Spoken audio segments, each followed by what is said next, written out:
Right. All right, good afternoon, everyone. Today, we're happy to have Dr. Tatiane Chud from Peak presenting for us today. Dr. Tatiane Chud is a research geneticist at Peak, a subsidiary of the URUS Group based in Madison, Wisconsin. In her current role, she is responsible for developing new traits and indexes, primarily for dairy, while managing the Peak genomic database and providing technical support to the subsidiaries of URUS Group. Her work focuses on creating applied breeding strategies and statistical models to advance sustainable animal production across the organization's global portfolio. Prior to her current position, Dr. Chud worked as a geneticist in the swine industry. She also served as a postdoctoral researcher at the University of Guelph, where she was the scientific and data manager for the Efficient Dairy Genome Project that ran from 2018 to 2021.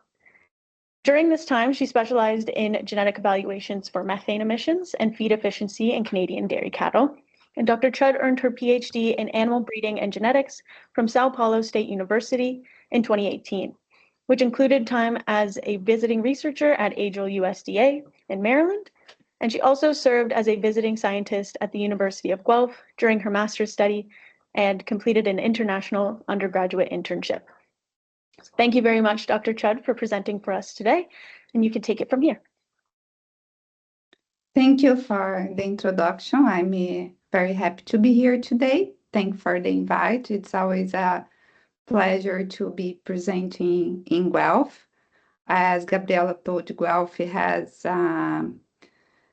it was very important for my career development, so has a special place in my heart.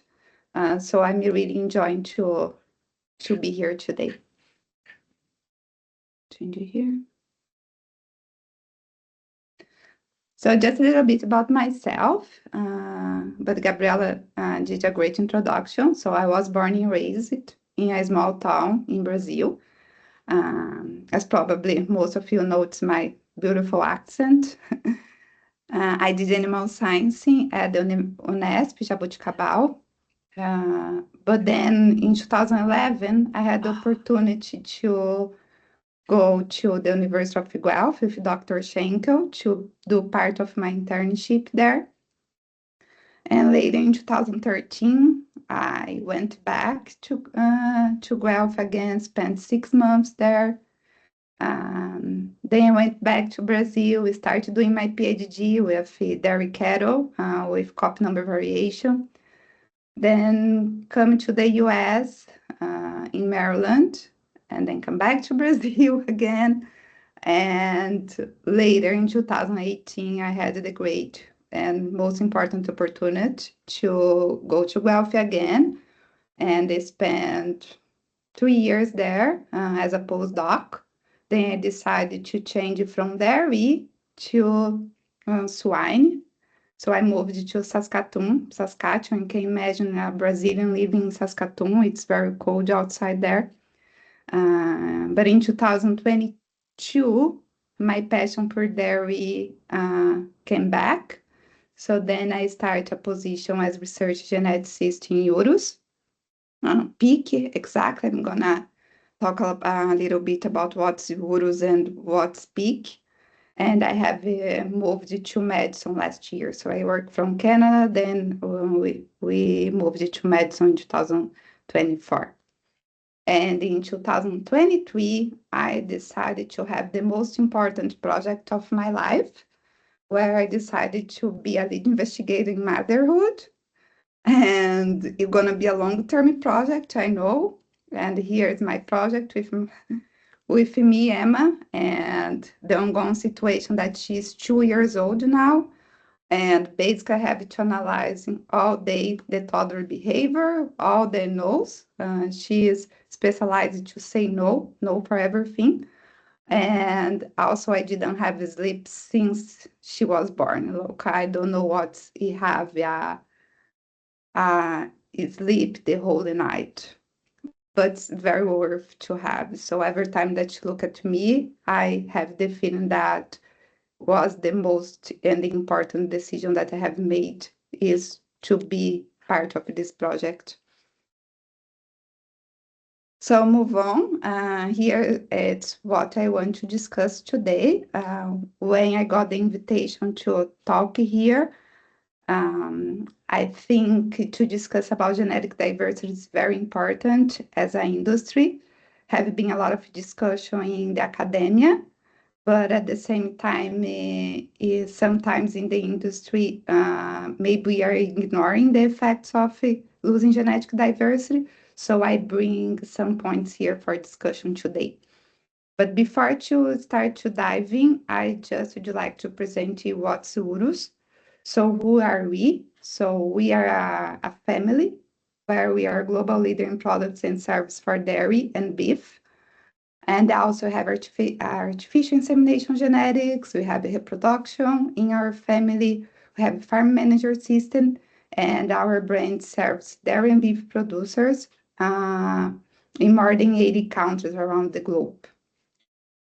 So who are our family here? So we have Alta, that's I think everybody knows Alta in Canada. We have Genetics Australia Jetstream, as AI companies. AI, when I say AI here, I mean saying artificial insemination. Now it's very important to talk about that, because when we say AI, people tend to think about artificial intelligence, not here today. So we have Lichman cattle that provide beef. It's in the beef industry. We have pig that we work for. We have CGIL, that's a Saskatoon colostrum company. We have Transova, that's our production technology company that serves embryo transfer technologies, IVF.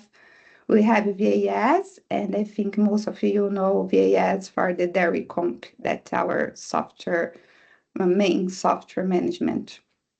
And recently we have also part of the Urus family Axeligen, that's most with gene editing. So we are a family that works together for our customer, develop diversity products and serve offers unique to the industry.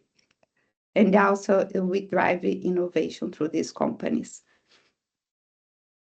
And here just emphasize that I'm going to explain what's PEAK.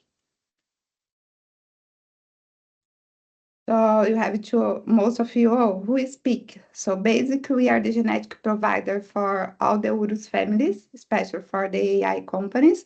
And we work together with VAS, Transova, Axeligen, and also Lichman to make sure that we are developing and deliver the good genetic services. So we have the PEAK Genetics that creates the world's most sustainable and profitable bovine genetics. We are also production that efficiently produce the industry's most fertile bovine semen. And we have the R&D, where I'm a part. So we promote continued progress of the modern bovine. So this is PEAK. Basically, we provide genetics to all the Urus families. So our mission statement is develop sustainable cattle for our global clients using exceptional animal care and innovative technologies to provide superior genetics and high fertility semen. So we are located today across US and Canada, in Shawano, in the Watertown in Midwest, and Billings, Montana, and we have 3 locations in Canada, Cornwall, Balzac, and Crossfield. But also we have partners with Urus production across the world, in North America, in Latin America, Brazil and Argentina, in China, and also in Australia.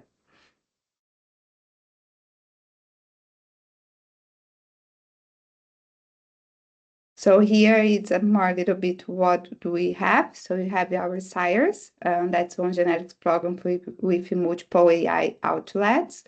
Like I said, we provide genetics to mainly out and Gen X. We have our embryos to access the top quality for peak females.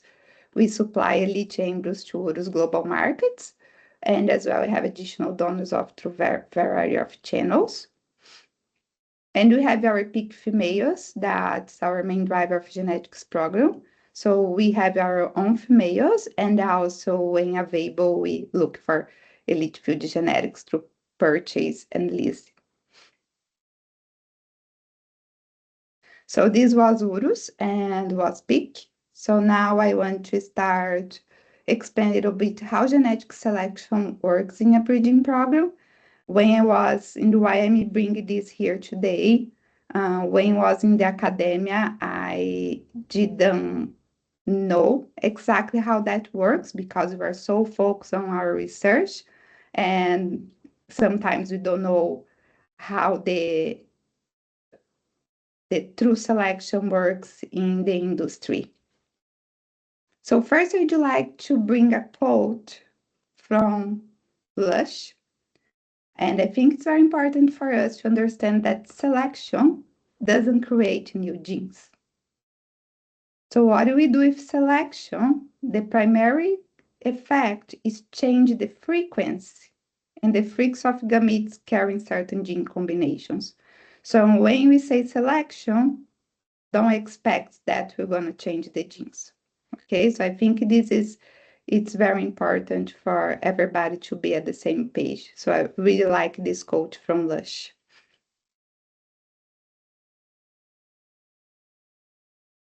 So now, how genetic selection works in a cattle breeding program. So we have our genetic program. So each AI company has one genetic programs, and like I said, Peak is a genetic program for example, Alten GenX. So we define internally, we define our breeding goal and our selection criteria for each breed that the AI company has. So each company is gonna have your own breeding goal. However, sometimes we can ask how similar are those breeding goals? Why? Because you have third-party index like TPI in US, net merit in US as well. In Canada, we have LPI and you have a pro dollar. So most of the breeding companies want to achieve success for this index. So how similar are our breeding goals, right? But also we have proprietary and indexing traits that we can use for breeding goals, where we can differentiate ourselves from the other AI companies. And after we define our breeding goal, the next step is to choose the mating sires. So we select the breeding goals, then we go and we choose our internal sires, or also we can do some field acquisitions or even some industry exchange. So sometimes we change genetics with other industry AI companies. And after we do that, what do? We allocate the matings with elite sires and elite donors. And for that, we have to monitor genetic gain and genetic diversity. That's going to be the most topic today, most discussion that I want to bring today. And we have to think to minimize expected progeny breeding. And also we have to think about monitor genetic defects that can cause genetic defects. So those is how genetic selection works in a dairy cattle breeding program, very like basic. And then here, what I want to bring to you, how it's the life cycle of our pig sires. So like I mentioned, we have our internal program. So a bull calf is born in pig or in a partner herd. So then after this calf is born, his genomic test and his results are going to be evaluated by the genetics team.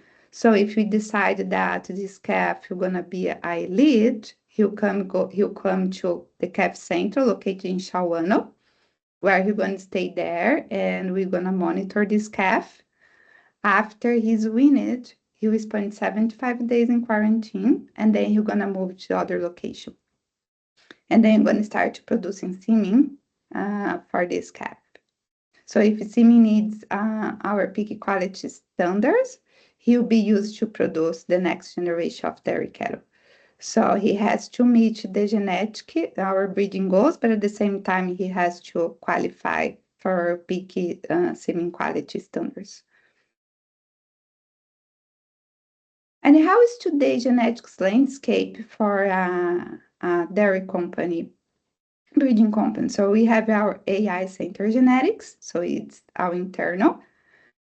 So we develop our genetic program, and as the same with other AI companies. So we have access to the maiden sires, where we can accelerate the genetic gains. We have controlled the cost, and the cons to have this is the genetic diversity that I want to bring here today. So, and then also we have the external or field program that's contracted genetics, that we have some breeders that create their own genetics, and we can access through special agreements these sires. So we can have diversity in maternal lines, that's really good, and we can do phenotype collection of the daughters in these partners. But the cons is also we have similar mating sires as AI. So they're gonna have the same mating sires that we have internally. And also we have the free agent genetics that breeder created the animals without any genetic restrictions. The pros is that we have most potential diversity, so we can maximize diversity for that, but they're going to be less related to the current AI's program genetics. And also it's very expensive for us.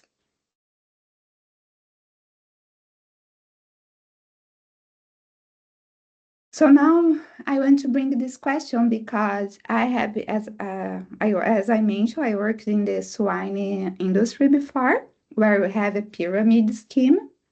So we have the nucleus, and you have the multipliers, and you have the final, have the consumers, right? So it's at the end of the farmer, we're gonna have the crossbred there, and all the genetics is made in the specific in the nucleus. So each company has your own genetics there.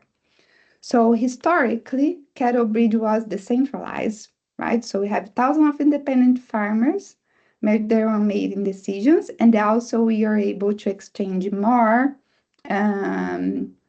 germplasm with companies. But right now, what's happened, the AI companies are creating our own nucleus line, and we start to have more control with the genetics. So it's more hard to change germplasm between companies.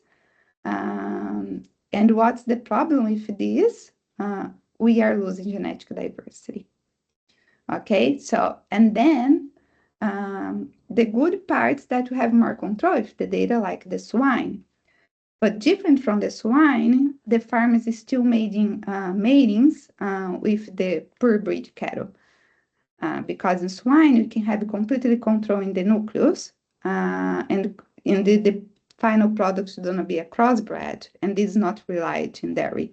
But the AI companies have been now have been more close to each company have your genetic line.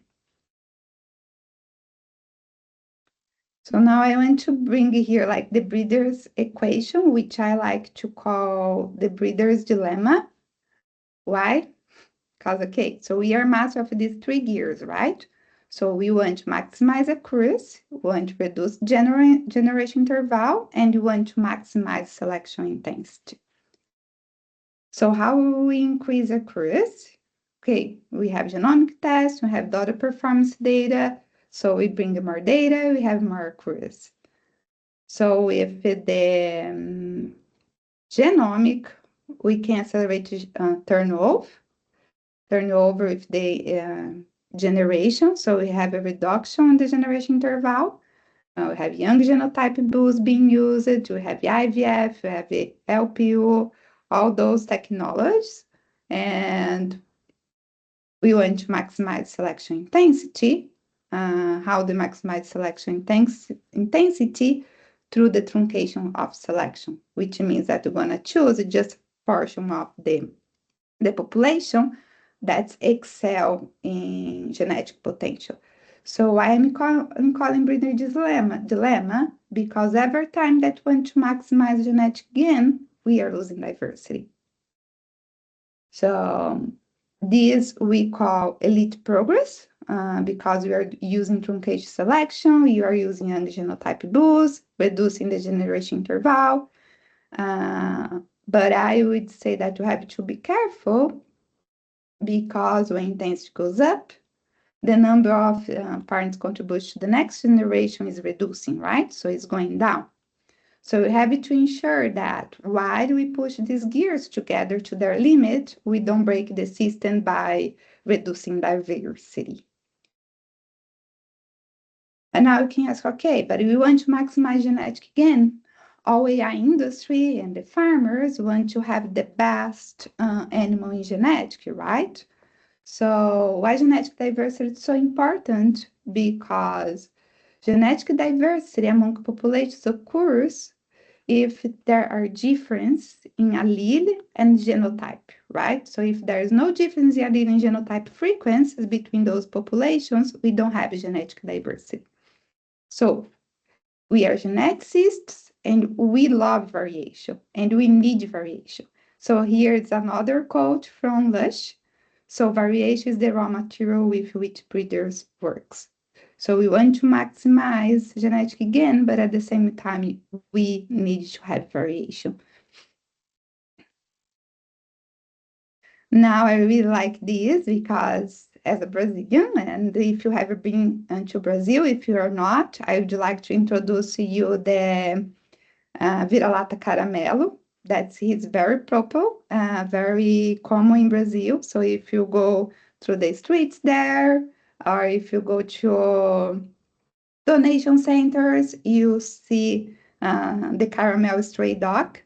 We call vira-lata caramel, and he has been very common even pet food now. People are using him as a symbol of Brazil.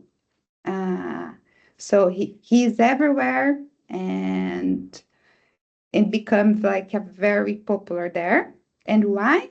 Because it represents genetic diversity. So if you probably genotype this animal, you're gonna see a lot of variation there.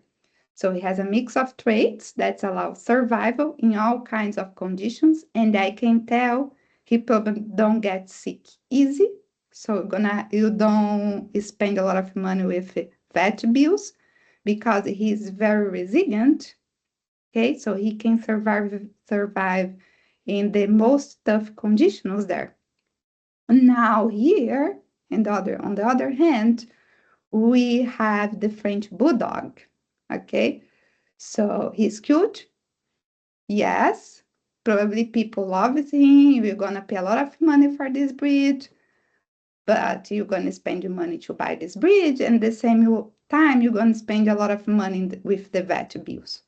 He is heavily bred. He has a lot of respiratory diseases and a concentration of harmful alleles for the breed. So I would say that genetic diversity is just nice to have. It's what gives population flexibility and resilience. And you have to be sure that if diversity declines, adaptability can also disappear. And loss of genetic diversity, we're gonna cause inbreeding increasing. That I want to talk a little bit more later.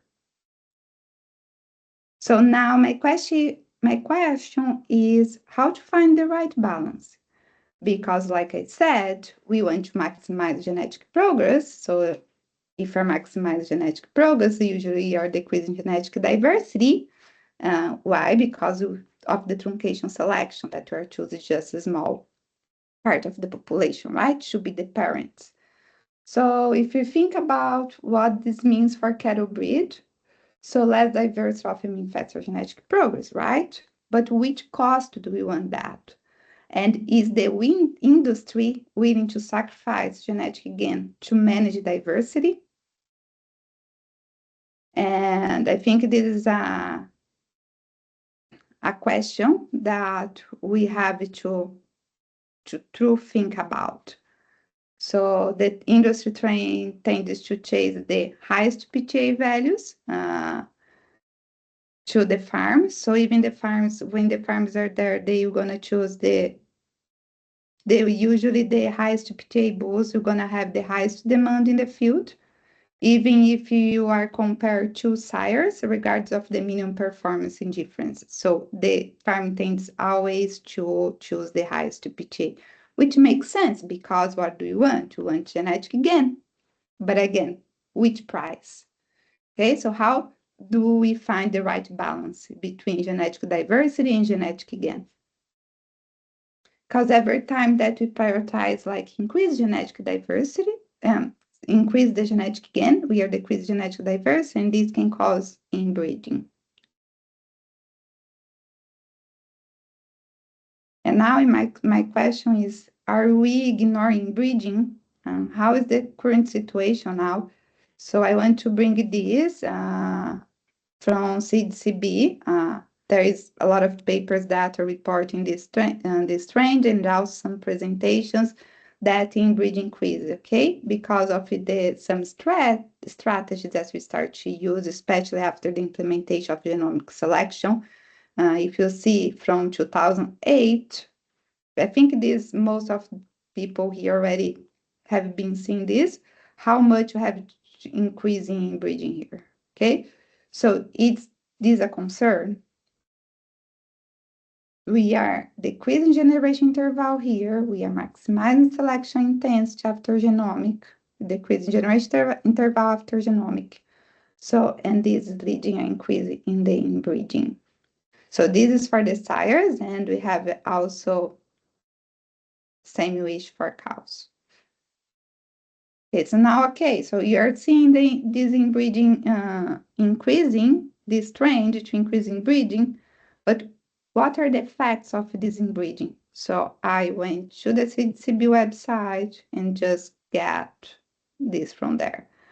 So every time that you have a change, 1% of increasing breeding, we change in phenotypic performance. Okay, so we are losing 74 pounds on milk, but most of the traits affected are the fertility traits, as you can see here. Now, what they also have is heterosis there. So if you increase heterosis, and one thing that's very curious, for milk, we lose more milk. So if you increase heterosis, we're losing 153 pounds on milk. However, for the fertility traits and for the health traits, we are gain. So inbreeding really affects our fertility and our health traits, which makes sense because usually inbreeding is related with adaptability and with the fitness traits. So are we ignoring breeding? So inbreeding depression is caused, I think, increased homozygosity, as you know. Then there is a paper from Altec in 2020 that he says, okay, inbreed is neither good nor bad. I agree if you think, but I would agree that, like he said, we want favorable alleles for a trait. So if increase homozygosis for a favorable alleles, for example, for milk, it's good to have inbreed, right? But on the other hand, do you know which regions of the genome have been affected by the increase of homozygosity?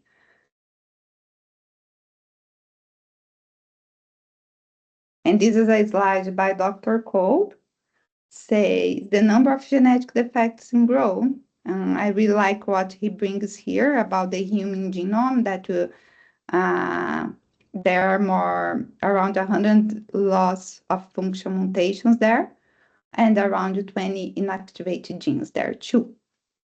So the mutations are there, even if you don't have identified yet. Okay. So you can see examples that we have been discovered new genetic defects, like more recently that nobody knows about muscle weakness, and now everybody like look about muscle weakness. So our detection methods are improved as our technology improve, but at the same time, it's not because we didn't see a mutation now that's not there. Mutations are there. So this is extremely important that we monitor inbreeding, and we also monitor the increase of homozygosity in the genome. And as I mentioned at the beginning about the bulldog, right? So it's a complete inbred line with a lot of, there are a lot of standards for the breed, but at the same time, it's a breed that have a lot of respiratory diseases and a lot of problems with health and fertility as well. Now, how can we do better, right? So how can we do better as geneticists? Because at the end of the day, in the field, we are not the ones that are doing the meetings, but we can do something in our programs. So there are a lot of theory that we can apply internally in academia or in the industry. So here just bring a little bit, some most popular theory that there. So we have the optimal contribution selection theory that helps balance genetic gain and loss of diversity. So we have to start to applying that. Also have haplotype selection that we can selection based on haplotype blocks and predict great amount of certain genetic diversity. Of course, all methodologies here are going to have pros and cons. And the most recent one is implementing Mendelian sampling variance as an index. And so we can also have the expected progeny GBVs, including the UEFI Mendelian sampling. The good thing about this methodology is that we are able to have high variability, which increases the production of outliers as well. But you have to be careful to not just select for specific haplotypes. And of course, we have to stop ignoring breeding because I think this is a concern. So we have to manage inbreeding today to reduce costs for health and performances tomorrow. And who's going to pay the bill? Will be the AI companies or will be the farmers? And how can we do better as an industry together? Because the farmer is breeding there, so I think we have to educate the producers. So we have to go there and educate him about the inbreeding. So we can assist with mating, okay, and help them managing better the inbreeding. We can exchange germplasm between companies to avoid the loss of diversity. And we can use technology for better outcomes too. Like I mentioned, there are a lot of theory and that we can apply internally and to balance genetic diversity, genetic gain with diversity. And they also at CDCB here penalize the high inbred animals. But how about if we give credit to less related individuals? Instead, we can penalize the individuals that has high inbred lines, but also we can give some credit for the ones that are less related individuals, and then maybe the farmer gonna be able to use these sires too. And the point now that there is no non-threshold for inbreed, which is too much inbreed. We don't know, right?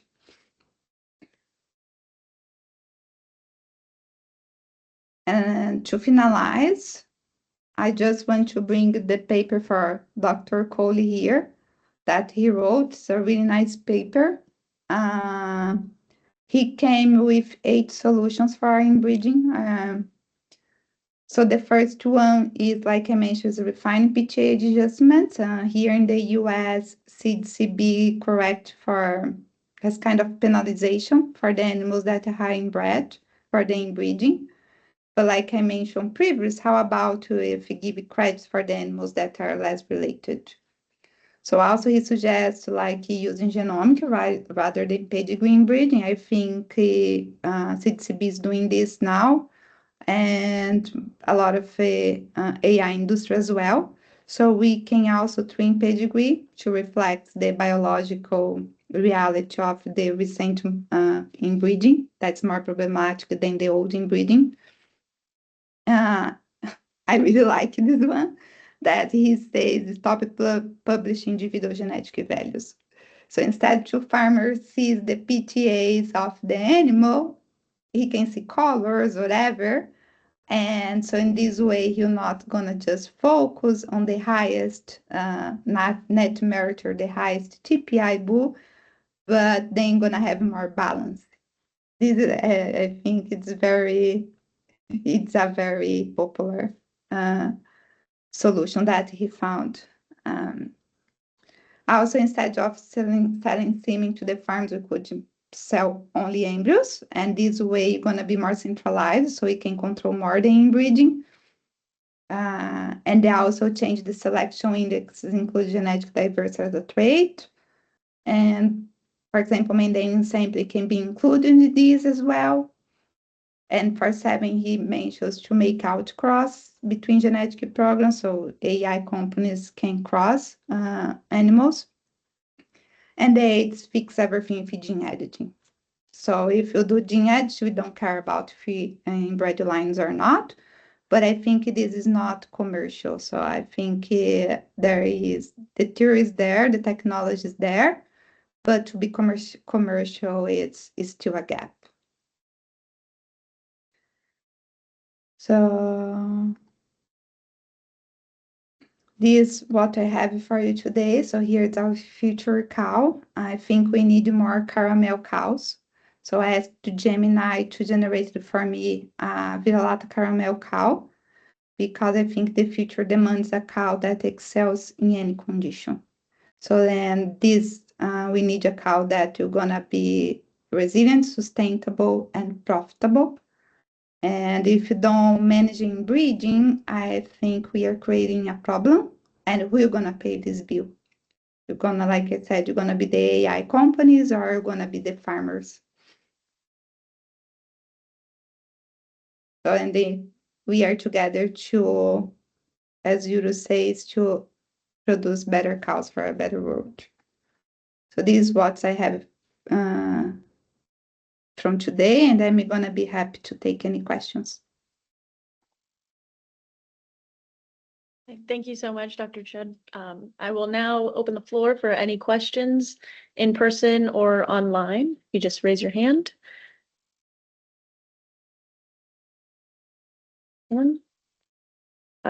Filippo, I think you were first. Thank you so much, Tati. A very nice presentation. I just going back to the beginning of your presentation where you talk about, is the dairy industry moving to a swine industry with companies doing their own proprietary evaluation and so on. You work closely to CGIL and USDA in your career. You have friends at CDCB and of course at Lactanet. How do you see the future of that? How CDCB, and let's just stay within US for now, is CDCB should worry about those trends? Because that's what I saw in the last few years. The CDCB became a massive company, hiring a lot, and have a great team of geneticists and so on, which is in a sense almost counter argument to what you are describing, which possibly is happening as well. What are your thoughts? I think we can work together, but at the same time, because they do have a trait, as we as a company can also have a proprietary traits. But I don't see an end, because I think it's important to, at the same time, to have these 30-party evaluations. But the way that I see, even if you do have this, we're still gonna have the proprietary index for each company. And it's more complex now to change germplasm between AI companies than it was in the past. So those are my thoughts. I think we can work together, but at the same time, I see a trend that we're gonna have more proprietary index and proprietary traits for each company. And just as follow-up to that, you talk also about closed nucleus, so which may affect genetic diversity. But then you say genetic diversity overall, but I would say will decrease genetic diversity within the nucleus, but if we have different groups doing different things, potentially actually genetic diversity as a whole may actually increase, unless the producer keep on using the same genetic from their own collaborate AI, let's say, right? I think this is the point, Filippo, because what's happened with swine, they have the genetic nucleus, but then at the end, the farmer, they have the cross, right? So it's a pyramid. It's different from dairy, that the farm is still going there and doing the matings and choose the same sire because has a high PTA for index that he wants. So I think this is the main challenge. Like we are moving to swine in a certain way, but it's still a gap in the field. Thank you, Tati, and happy to see your being PI on the major project. Cute as ever, so well done, my dear. Thank you. Yeah, it's the toughest one. Thanks. Colin, you can go ahead. Perfect. Thank you. Hey, Tachi. It's great to see you. Thank you for the great presentation. I do kind of have a two-part kind of a question. One leads off Filippo's perspective and kind of what you touched on there. With respect to there's almost like keeping everything internal within breeding companies. And I know you touched on it a bit with respect to trying to, we need to manage genetic diversity, but in such a kind of competitive marketplace of what the dairy industry is, specifically in the US, where there's so much competition, like what do you see as the biggest reward of actually selecting for diversity? How do we convince the breeding companies that are so concerned with having the top ranked sires, essentially, to make that conscious decision? Yes, I think this is what I decided to bring this subject here, because we want to maximize always the genetic gain, and I think we are ignoring breeding because we are so focused like to have the best genetic and accelerate genetic gain. And I think we should find a balance and at the same time implement some theory, like I brought there, a lot of theory that we can implement, and we can try to find the right balance, which is difficult. But the way that I see that, we are completely ignoring breeding right now. And Gabby, can I ask my second part of my question? Yeah. So kind of based off with Filippo there to try and, if you do have, let's say the breeding companies don't want to share or say, do you know in the US, and maybe it's the same in Canada, if you say, for example, you're a customer of Alta, do you only ever use Alta genetics, or are you required to only use Alta genetics? Because the reason I ask is during my trip, I was in Australia, and Australian producers get their semen off wholesalers who have semen from all the major breeding companies within Australia. So could that potentially be an avenue that we could explore to actually improve the diversity, whereby instead of just having Alta genetics within your herd, you have a host of genetics from all of the major companies, so to incorporate that wholesaler within it? Yeah, so I think if the farm doesn't have any specific contract with the company, he can have multiple semens there. I think there's no restrictions unless he's producing genetics like for a specific company. So then they have like a very specific agreements. Okay, perfect. Thank you, Tachi. Good to see you as well. Good to see you.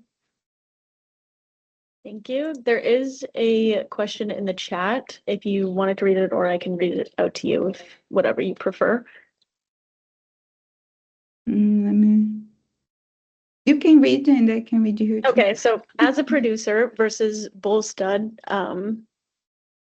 strategy, are any of the AI companies forcing the use of less desired sires via bundling, the assortment of sires across 20 straws, for example? And then it seems to me, dairy is uniquely in a position of independent decision makers, all striving to access the same bulls versus diversity controlled by poultry breeders or lack of consolidation in beef. Yes, I think it is the point like I was talking to Filippo before.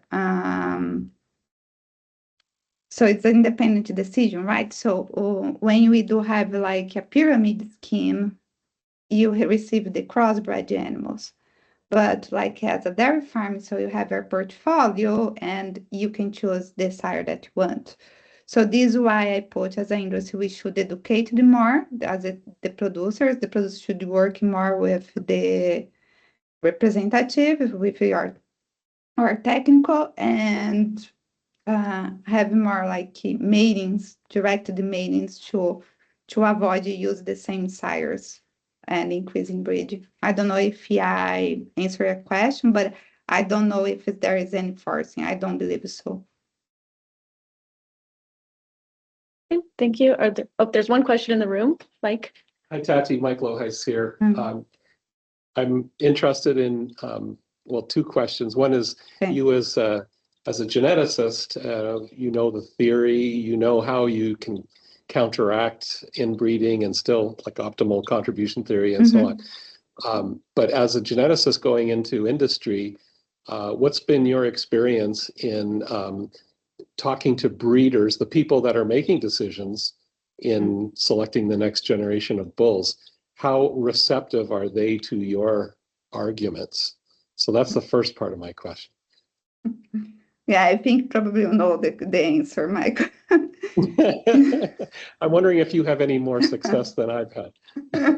Yeah, no, I think it's pretty hard, right? Because to receive a list, and I think this is why John Cole came with the idea to not publish the PTAs anymore, because then like maybe you have more success with the arguments if they don't see these values. So the demand for cement with the highest PTAs for the index that they want, it's high. Doesn't matter like if it's a high related sire or not.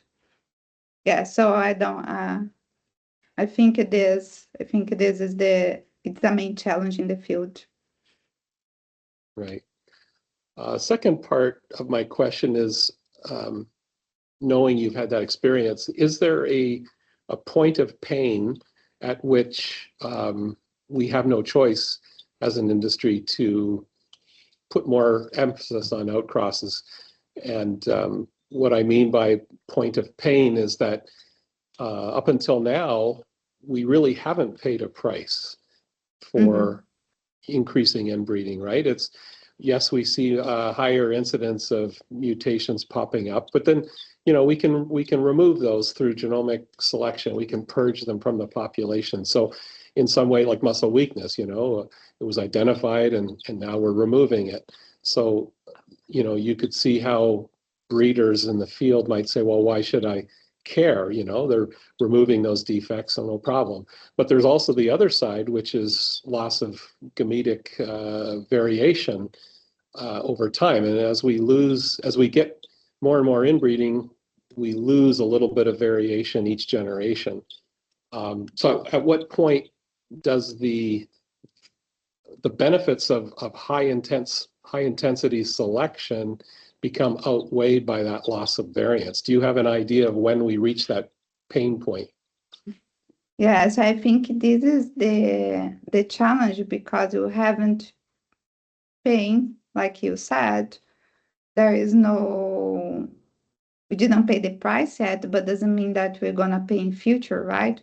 So yeah, but when that's gonna be, it's don't know yet. Like But we have to be careful, and we have to start to think that the bill will gonna arrive. Because if we keeping increasing homozygosities, we don't know like which regions of the genome we are increasing. Can be like the mutations are there. We can, and they also always happened. So we don't want to take the risk.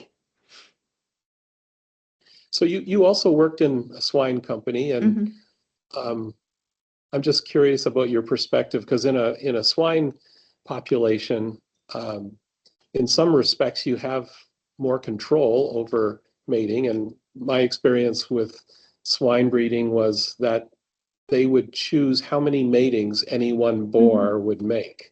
And then once they reach that number of matings, they stop, right? And we don't have that in the dairy industry. In an open breeding population, you just keep using that bull. If he's still top of the list, he just keeps getting used.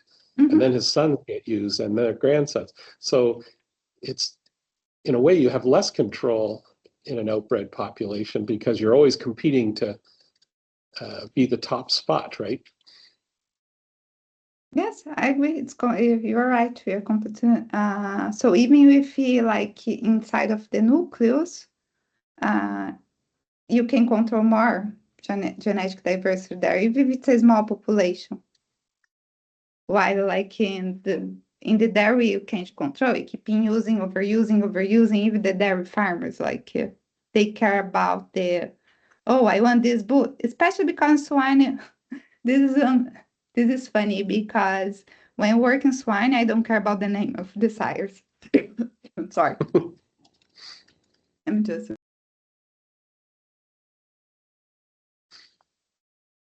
So I never know a name of the sire. We don't have names. They are just numbers. And then when I moved to the dairy industry, they started to talk about the name of the sire. Who cares about the name of the sires? But everybody cares in the dairy industry, which is different swine. Like, and they just take your point, like you have more control, you start to use that number of sires and he's done. But here you're not going to say, we are done with this famous bull. No, like, because everybody cares about the name of the bull. So it's a completely different system. Thank you. Thank you. Flavio, do you want to chime in? Yes. Can you hear me? Yes. Yes. You cannot see me. No. Anyway, hi, Tati. Hi. Thanks for your presentation. Nice to see you. Nice to see you too. I have a quick comment about the swine. The swine, you don't have time to attach to the sires because it's so fast. You know, they have just one cycle of breeding and they're gone.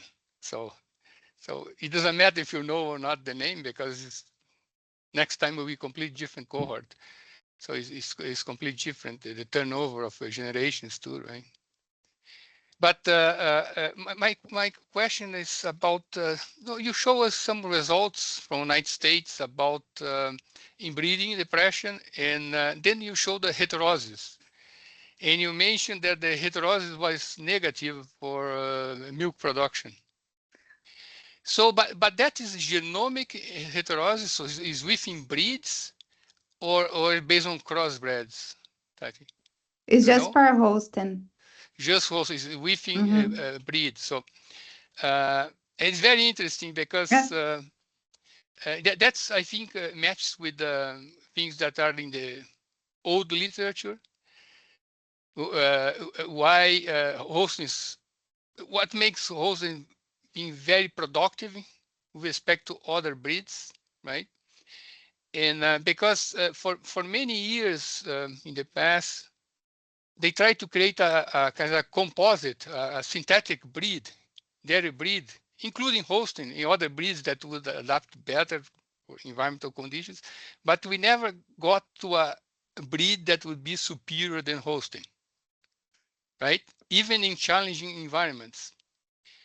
And what they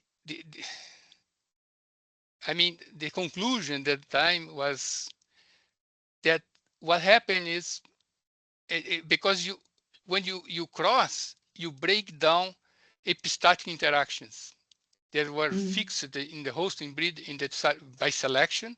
That's very important for the level of production of hosting, right? Because we are selecting for combination of alleles for epistatic effects.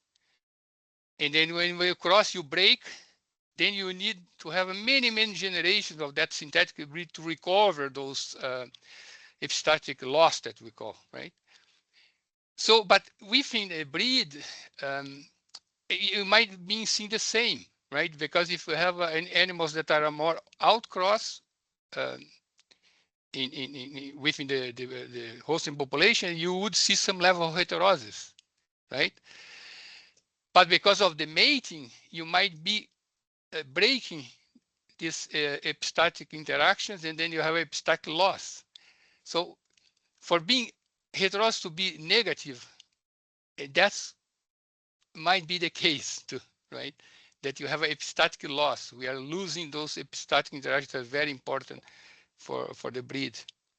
So why I'm raising this? Because kind of I always thought about this and then seeing the results, because we have to think about this, because if you are going to use more outcross animals within the population hosting, you might have this impact on the epistatic effects that are important within the breed. So you gain diversity, you're going to minimize the inbreeding, but you might have some, this type of effect that we have to keep selecting for these good epistatic interactions. Just a comment. I like to see that number. Yeah. No, that's great. No, that's a great comment. When I saw was like, think about too, because having to think about global markets. For example, in Brazil, the most important trait there is milk production. They are not there yet, like to think. Can you hear me? Yes. Yep. Tati, you mentioned in Brazil. I don't know if you know that many years ago in Brazil, they tried to develop a synthetic breed that was called. Can you hear me? No. Oh, we can hear you. Yes. Can you hear me, Gabi? Yeah, we can hear you. Okay. I think maybe there's something going on with the audio on Tati's end. Oh, okay, yeah.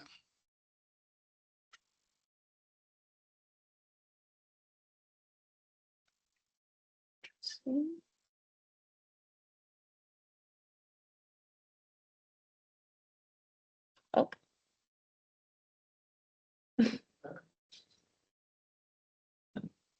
Oh, I think we lost her. Yeah, maybe she's coming back in, hopefully.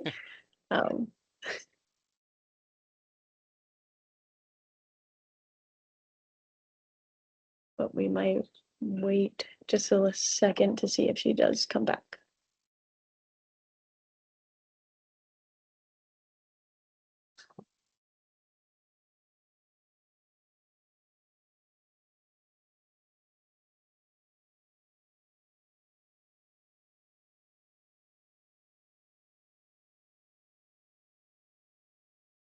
I think Emma shut down the computer. Her daughter. Maybe you should tell us, Flavio, maybe you should tell us about this synthetic breed that was. Yeah, no, I was just commenting because Tati mentioned years ago, many years ago, in Brazil, there was an attempt promoted by the government to create a synthetic breed that would be based on hosting, but other breeds that are adapted to the more tropical environment, right? And they call this breed pitangueiras. So they invested a lot of resources, many, many years of crossing, and it was a disaster because it never produced it well, right? Never even close to what hosting would produce. And And there were many analyses of this data. In that time, the conclusion was because of epistatic loss. Even they calculated what was the expected level of epistatic loss, and that was the main cause of the problem. So you would need many, many years of selection within that synthetic breed to recover those epistatic combinations that were very important for milk production, for instance, in Holstein, that when they crossed it, they broke those epistatic effects. So it's just a practical. So this cattle doesn't exist anymore, but it was not But successful. Flavio, the Girolando has been very successful. Yes, yes. Yeah, Mhm. no, yes. Well, it's productive, but in Girolando has many, many years of selection now, right? And but it's not Girolando doesn't produce maybe 1/3 or half of the Holstein would produce, right?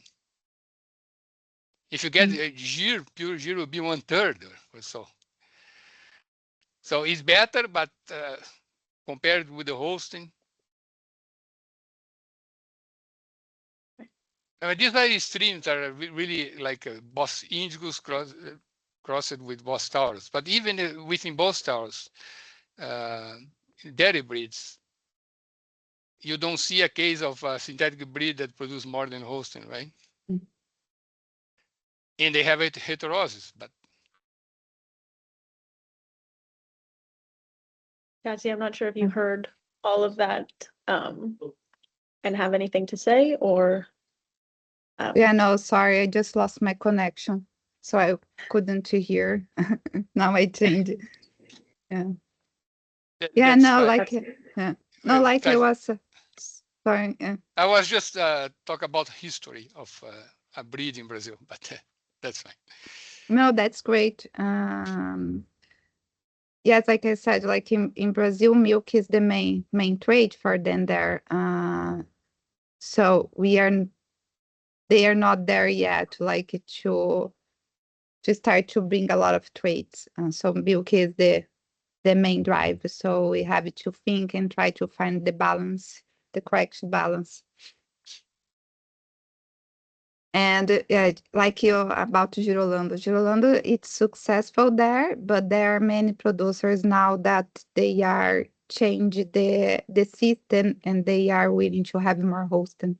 So there are really nice farmers down in Brazil that have a great system that with Holstein produces like here, like in the US. I was impressed the last time that was there, how the good job they are doing with the farmers to have Holsteins in.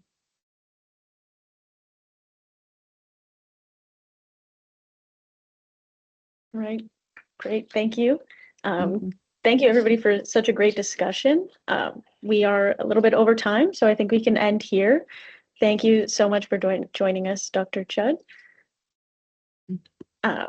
We will be posting the recording to YouTube next week, and we'll be in contact with you regarding that.